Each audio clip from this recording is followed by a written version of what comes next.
21 जनवरी 2026 को प्रधानमंत्री नरेंद्र मोदी की अध्यक्षता में हुई यूनियन कैबिनेट बैठक में सरकार ने small industries development bank of India में 5,000 करोड़ रुपए के इक्विटी इन्फ्यूजन को मंजूरी दी।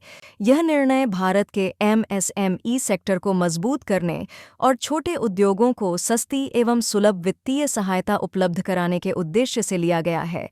सिडबी भारत की प्रमुख वित्तीय संस्था है जो सूक्ष्म, लघु और मध्यम उद्यमों को प्रत्यक्ष और अप्रत्यक्ष रूप से वित्तीय सहायता प्रदान करती है।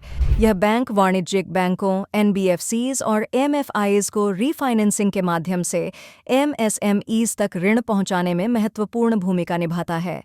इस इक्विटी सपोर्ट से सिडबी की पूंजीगत क्षमता मजबूत होगी और वह कम ब्याज दरों पर ऋण उपलब्ध कराने में सक्षम होगा। सरकार के फैसले के अनुसार यह 5,000 करोड़ रुपए की राशि 3 वर्षों में चरणबद्ध तरीके से दी जाएगी। वित्त वर्ष 2025 से 26 में 3,000 करोड़ रुपए का निवेश किया जाएगा, जबकि शेष 2,000 करोड़ रुपए फाइनेंशियल ईयर 27 और फाइनेंशियल ईयर 28 में 2 बराबर किस्तों में दिए जाएंगे। यह चरणबद्ध व्यवस्था राजकोषीय संतुलन बनाए रखते हुए एसआईडीबीआई की वित्तीय स्थिति को लगातार मजबूत करती रहेगी। सरकार के अनुमान के अनुसार इस फैसले से एमएसएमई क्रेडिट विस्तार में बड़ा बदलाव आएगा। फाइनेंशियल ईयर 25 में जहां लगभग 76.26 लाख एमएसएमईएस को वित्तीय सहायता मिल रही थी, वहीं फाइनेंशियल ईयर 28 तक यह संख्या बढ़कर लगभग 1.02 करोड़ एमएसएमईएस तक पहुंचने की उम्मीद है।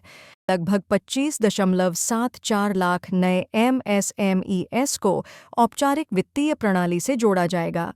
यह निर्णय केवल वित्तीय सुधार तक सीमित नहीं है, बल्कि रोजगार सृजन से भी सीधा जुड़ा हुआ है। एमएसएमई मंत्रालय के अनुसार सितंबर 2025 तक लगभग 6.90 करोड़ एमएसएमईएस देश में 30.16 करोड़ लोगों को रोजगार दे रहे थे। अनुमान है कि सिडबी के माध्यम से बढ़े हुए ऋण समर्थन से फाइनेंशियल ईयर 28 तक लगभग 1.12 करोड़ नए रोजगार सृजित हो सकते हैं। सरकार का कहना है कि डिजिटल लैंडिंग, स्टार्टअप फाइनेंसिंग और कोलैटरल फ्री लोन मॉडल के विस्तार के कारण सिडबी के रिस्क वेटेड एसेट्स में वृद्धि हो रही है। ऐसे में उच्च पूंजी आधार सिडबी की वित्तीय स्थिरता, क्रेडिट रेटिंग सुरक्षा और कम ब्याज पर बाजार से फंड जुटाने की क्षमता को सुनिश्चित करेगा। कुल मिलाकर सिडबी में 5,000 करोड़ रुपए का यह इक्विटी इन्फ्यूजन केवल एक वित्तीय निर्णय नहीं, बल्कि एमएसएमई सशक्तिकरण, रोजगार निर्माण, समावेशी विकास और आर्थिक स्थिरता की दिशा में एक रणनीतिक कदम है। अगर आपको यह जानकारी उपयोगी लगी हो तो वीडियो को लाइक करें, शेयर करें और चैनल को सब्सक्राइब जरूर करें और कमेंट में इस प्रश्न का उत्तर दीजिए। प्रश्न: फाइनेंशियल ईयर 26 में सिडबी को इक्विटी इन्फ्यूजन के रूप में कितनी राशि दी जाएगी? ए 1,000 करोड़ रुपए, बी 2,000 करोड़ रुपए, सी 3,000 करोड़ रुपए, डी 5,000 करोड़ रुपए।